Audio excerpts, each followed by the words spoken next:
Hello friends, ఎలా ఉన్నారు? నేను బాగున్నాను. మీరందరూ బాగుండాలని కోరుకుంటున్నాను. ఇప్పుడు కథలోకి వెళ్ళిపోదామా? మరి కథ పేరు పూలు కడిగిన ముత్యం. Stop it mister Shivaji. Trilochan ప్రసక్తి మన మధ్య అనవసరం. అదే, అతనంటే మీకెందుకంత కోపం? కాబోయే భర్త అనుకుంటాను. పెళ్లి చూపులు చూశాడు కూడా కదా. చూశాడు, కానీ నాకు అతను నచ్చలేదు. నేను అతడిని పెళ్లి చేసుకోను.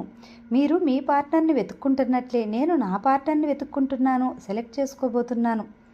కానీ మిస్ సుష్మా, ఈ మాటలన్నీ మాట్లాడేటప్పుడు మిమ్మల్ని, మీ ముఖ భావాలని సినిమా కెమెరాతో షూట్ చేస్తే ఎంత బాగుంటుందో తెలుసా? You are thinking one thing and talking other thing. మీరు మాట్లాడుతున్న దానికి మనసులో ఉన్నదానికి ఎంతో వ్యత్యాసం ఉండదని మీ మొహం చెప్తోంది. చెప్తే చెప్పిందిలేండి, కానీ నేను మిమ్మల్ని పెళ్లి చేసుకుంటాను అని ఇప్పుడు అంటాననుకోండి, అప్పుడు మీ రియాక్షన్ ఎలా ఉంటుంది? అతను మౌనంగా చేతిలోని బ్రీఫ్ కేస్ తెరిచాడు. ఈ అప్లికేషన్ కట్ట చూడండి. ఇవన్నీ తిరస్కరించబడిన దరఖాస్తులు. ఆమె ఆ బుద్ధిని అందుకుని చూడకుండానే క్రింద పెట్టింది. ఈ దరఖాస్తులు నేను ఇంటర్వ్యూకి పిలిచి వచ్చిన వారి ఫోటోలు, వారి వివరాలున్నాయి. ఒక్కసారి చూడండి ప్లీజ్. నాకెందుకు అవన్నీ చూపిస్తున్నారు? ఎందుకంటే మీరు లేట్ అప్లికేషన్ అని చెప్పటానికి. అంతేకాదు, నేను వివాహ ప్రకటన చేసేటప్పుడే నాకు ఎలాంటి అభ్యర్థులు అప్లై చేయాలో కూడా స్పష్టంగా పేర్కొన్నాను. ఈ ప్రకటన చూడండి. ఆమె ప్రకటన తీసుకుని చూసింది. అందం, ఆరోగ్యంతో పాటు దరఖాస్తుదారులు మెడిసిన్ కానీ కనీసం నర్సింగ్ కోర్సు కానీ చదివి ఉండాలని, అమెరికాలో ఉద్యోగం చేయడానికి సిద్ధపడి ఉండాలని ఉంది అందులో. తనకు మెడిసిన్ డిగ్రీ లేదు, నర్సింగ్ ట్రైనింగు కాలేదు కనుక తన దరఖాస్తు చేయటానికి అనర్హురాలనని చెప్పటం అతని తాత్పర్యమా? మిస్ సుష్మా, మీ కోపం వస్తే మీ కోపం జాస్తి, రోషన్ జాస్తి అని మీ మొహం చెప్తుంది. మీరు మీ అందం పట్ల అపరిమిత విశ్వాసం ఉంది మీకు. ఆ విశ్వాసం చెదిరిపోతే మీకు చిరాకు కలుగుతుందని మీ మొహమే చెప్తోంది. మీకు ఫేస్ రీడింగ్ బాగా వచ్చినే. ఫేస్ రీడింగ్ చేసే పురుషుల కన్నా హృదయాన్ని రీడ్ చేసే పురుషులని స్త్రీలు గౌరవిస్తారని మీకు తెలియదా? మొహం చిట్లిస్తూ అందామె. Sorry for appending you again. కానీ పురికొక బుద్ధి, జిహ్వకొక రుచి, కంటికొక సౌందర్యం అని అన్నారు పెద్దలు. మీ కంటికి అందంగా కనిపించిందంతా నా కంటికి కనిపించనక్కర్లేదు కదా. అలాగే మీ అభిరుచి నా అభిరుచులు కలవాలని లేదు. పెళ్లి చేసుకున్నాక ఇలాంటి విషయాల్లో కాస్త అటు ఇటు నన్నా ఏకాభిప్రాయాలు లేకపోతే వ్యవహారాలు విడాకుల దాకా పోతాయి. అంచేత ఆ ప్రకటన చేశాను. చేస్తే చేశారులండి. ముందు నా ప్రశ్నకు సమాధానం చెప్పండి. అతను ఒక్క క్షణం మౌనంగా ఉండి ఆ తర్వాత నెమ్మదిగా అన్నాడు.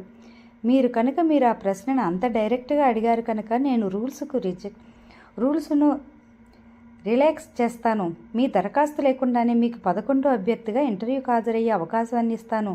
రేపు 4 గంటలకు రండి అని చెప్తాను. Thank you. దాదాపు బరస్ట్ అవుతూ అంది. మీరు మీ అదృష్టాన్ని పరీక్షించుకోవాలనుకుంటున్నారా? What to try your luck. ఆమె అతని ప్రశ్నకు జవాబు లేదు. Want to try your luck అన్నాడు మరోసారి. దిగ్గును లేచి విసవిసా నడుచుకుంటూ వెళ్ళిపోయింది. ట్యాక్సీ దిగి ట్యాక్సీ అతనికిచ్చింది. చిల్లరన్నా తీసుకోకుండా ఆమె చరచర మేడమెట్లెక్కి తన గదిలోకి వెళ్ళి తలుపులు బిడాయించుకుంది. తాను, వాసుదేవరావు, జోష్న, వర్ధనమ్మలు ఆమె రాకను గదిలోనికి వెళ్ళటాన్ని చూశారు. కానీ ఆమె వారిని గమనించే స్థితిలో లేదు. లోపలికి వెళ్ళి నిలువుటద్దం ముందు నిల్చుంది. తన ప్రతిబింబాన్ని చూసుకుని ఆశ్చర్యపోయింది. ఇదేమిటి? తన అందమంతా ఏమైంది? తన మొహంలో అందం, స్థానంలో రోషం, అసూయ, అతిశయం ఇవన్నీ వికృతాకారాలు దాల్చి కనిపిస్తున్నాయే. వీటికి మనిషి అందాన్ని మింగేసే శక్తులున్నాయా? తనకు అందగత్తెనన్న అతిశయం జాస్తి, మరొకరిని పొగిడితే అసూయ, తన మాట కాదంటే కోపం, రోషం. ఈ లక్షణాలే తన అందాన్ని మరుగునపరిచి వికృతాకారాన్ని ప్రదర్శించాయా? తన వికృత రూపం చూసే త్రిలోచన్ తనని కాదన్నాడా? ఇంతమంది చేత పరావించబడ్డ ఈ అందం తనకుంటేనేం, లేకపోతేనేం? అసలు ఇంత జరిగాక తనకు బ్రతికితేనేం, బ్రతకపోతేనేం? తను ఈ అవమానాన్ని భరించగలదా? భరిస్తూ బ్రతకగలదా? గుణవంత నాగరాజులను తను కాదంది. త్రిలోచన శివాజీలు తనని కాదన్నారు. తనను చేసుకుందామనుకున్న తనను నిరాకరించినందుకు గుణపాఠం చెప్పాడు. తనకు నాగరాజును చేసుకునే బదులు ఉరివేసుకొని చావటం మేలు. అసలు తను ఇక ఏ పురుషుని గురించి ఆలోచించలేదు. తన మనసంతా త్రిలోచనుడే నిండిపోయి ఉన్నాడు. అతను తనను చేసుకోడు, జోష్నను భర్త అవుతాడు. జోష్న ఎంత మంచి పిల్ల, ఎంత నిదానం, ఏమి ఓర్పు, ఎంతటి మృదువాక్కు దానిది. దానికి అలంకారాలు ఏ లక్షణాలే కాదు కదా. వాటిని చూసే త్రిలోచన దాన్ని పెళ్లి చేసుకుంటాను అనటం లేదు కదా. ఏమైనా తన త్రిలోచన జోష్నలు భార్యాభర్తలుగా కలిసి తిరుగుతుంటే చూసి భరించగలదా? అసలు తన మనసు తెలుసుకుంటే జోష్న వివాహానికి అంగీకరిస్తుందా? త్రిలోచన ఈ ఇంటికి అల్లుడు కావాలి. అతను చాలా గొప్ప వ్యక్తి. తనకు లేని అదృష్టాన్ని జోష్నకు కూడా లేకుండా ఎందుకు చేయాలి? ఎంతసేపు అలా ఆలోచించిందో ఆలోచించి ఆమె ఒక నిర్ణయానికి వచ్చింది. సుష్మ గదిలోకి వెళ్ళిన ధోరణి చూసిన ముగ్గురికి షడేంద్రియ ఏదో వార్నింగ్ ఇచ్చింది. కానీ ఎలా తన అనుమానాన్ని చెప్పటం? నాన్న, నాకేదో భయంగా ఉంది అక్కయ్య ధోరణి చూస్తే. నాకు అదే అనుమానంగా ఉందమ్మా, పద. అంతా సుష్మ గది వద్దకు వెళ్ళారు. తలుపులు లోపల బిగించి ఉన్నాయి. సుష్మా, అమ్మాయి సుష్మా, అక్కయ్య. ఎవరెన్ని పిలిచినా జవాబు శూన్యం. నాన్నగారు, తలుపులు పగలగొట్టిరండి. వాసుదేవు ఆ ప్రయత్నంలో ఉండగా తలుపు తెరుచుకుంది. సుష్మ ప్రశాంతంగా ఉంది.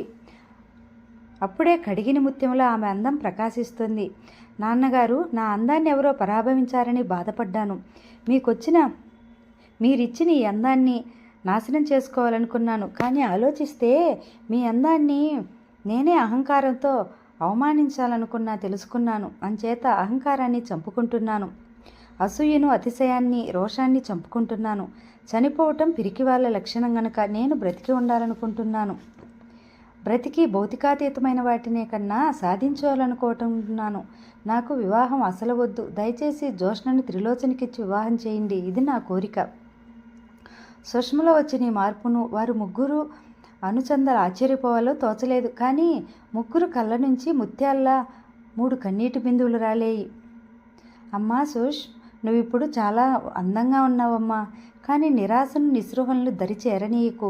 నీ మనసును జోష్న బాగా అర్థం చేసుకుంది. నువ్వు త్రిలోచనను ప్రేమిస్తున్నావని, మరొకరిని ఎవరిని పెళ్లి చేసుకోలేవని మాకు తెలుసు. నీ చెల్లెల కోసం నువ్వు నీ ప్రేమని త్యాగం చేయటానికి సిద్ధపడ్డా నీ చెల్లు దాన్ని స్వీకరించలేదు కనుక నీకు త్రిలోచనకి వివాహం జరిగి తీరాలి. మొన్న మన ఇంట్లో పెళ్లిచూపులు జరిగాయి. రేపు వారింట్లో పెళ్లిచూపులు ఏర్పాటు చేయమని ఫోన్ చేసి చెప్తాను. మొన్న నువ్వు అతడిని ఇంటర్వ్యూ చేసావు. ఈసారి అతడిని నిన్ను ఇంటర్వ్యూ చేయనివ్వు. ఈసారి అతను నీ సౌందర్యాన్ని తప్పక గుర్తిస్తాడు. సుష్మా తండ్రికి జవాబు ఇవ్వలేదు. 10-15 నిమిషాలు మౌనంగా గడిచిపోయింది. అక్కయ్య, నువ్వు అతను పక్కపక్క నిల్చుంటే ఎంత చూడముచ్చటగా ఉంటారో తెలుసా? మంచిదానం అనుకో, మంచి భావన నాకు ఇవ్వు అక్కయ్య. సుష్మ చెయ్యి పట్టుకుని జాలిగా అంది జోష్న. కానీ అతను నిన్ను ప్రేమిస్తున్నాడు జోష్న. పెళ్లి చేసుకుందామనుకుంటున్నాడు. పిచ్చి అక్కయ్య, అలాంటి వ్యక్తులు పెళ్లికి ముందు ఎవరినీ ప్రేమించరు. ఎవరు తమ ప్రేమకు అర్హులో నిర్ణయించుకుంటారు. వారు వివాహ బంధాన్ని ప్రేమిస్తారు. ఆ బంధం ద్వారా సంక్రమించిన భార్యను పవిత్రంగా ఆరాధిస్తారు. అతను నన్ను ప్రేమించలేదు, వివాహానికి అర్హమైన దానిగా గుర్తించాడు. ఎందువల్ల? నీలో ఉన్న ఆ సౌందర్యాన్ని కొన్ని మనశ్శక్తులు అప్పుడు మింగేసి ఉండడం వల్ల. ఈవేళ నిన్ను చూసిన ఎవరికి నన్ను పెళ్లి చేసుకోవాలనిపించదు. నా మాట నమ్ము. కాగా నువ్వు అతన్ని ప్రేమించావు. నేను అతడిని ఆ దృష్టితో చూడలేదు. నీ భర్తగానే చూస్తాను. త్యాగం పేరిట ప్రేమను చంపుకోవటం విజ్ఞాన లక్షణం కాదు. ప్రేమించిన వారి ప్రేమను ఎలాగైనా సాధించగలిగితే అది జీవన మాధుర్యానికి దారితీస్తుంది. జోష్న పెద్ద ఆరిందిలా మాట్లాడుతుంటే సుష్మ అలా చూస్తూ నిలబడిపోయింది. జోష్న, ఇన్నాళ్ళు నిన్ను చూసి జాలిపడేదాన్ని, కానీ ఇవాళ నన్ను చూసుకుని జాలిపడుతున్నానే. భగవంతుడు నా అందం నీకిచ్చి నీ మనోసౌందర్యాన్ని నాకిస్తే ఎంత బాగుండేది. సుష్మ, రాజమండ్రికి బయలుదేరడానికి సిద్ధంగా ఉండు. నేను వాళ్ళకి ఫోన్ చేస్తాను. వాసుదేవరావు ఆనందంగా అన్నాడు. మన్నాడు సాయంకాలం 4 అయింది. జోష్న ఫోను దగ్గరే కూర్చుని ఏదో పుస్తకం చదువుతోంది. కానీ పుస్తకం మీద దృష్టి నిలిస్తేనా రెండో పెళ్లి చూపుల ఫలితం ఏమైందో? త్రిలోచన సుష్మను అంగీకరించాడా?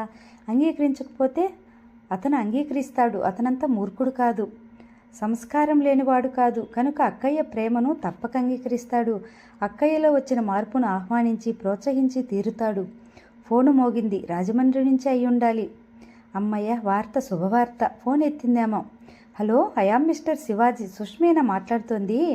అక్కయ్య నాన్నగారితో కలిసి రాజమండ్రి వెళ్ళిందండి. నేను జోష్నను. గుడ్ న్యూస్, నేను మీ ఇంటికి 5 గంటలకు వస్తాను. చెప్పాను. అవును, కానీ నాన్నగారు ఉన్నా లేకపోయినా నేను ప్రోగ్రాం ప్రకారం వస్తాను. మీరున్నారు కదా, మీకు అభ్యంతరం ఉండదనుకుంటాను.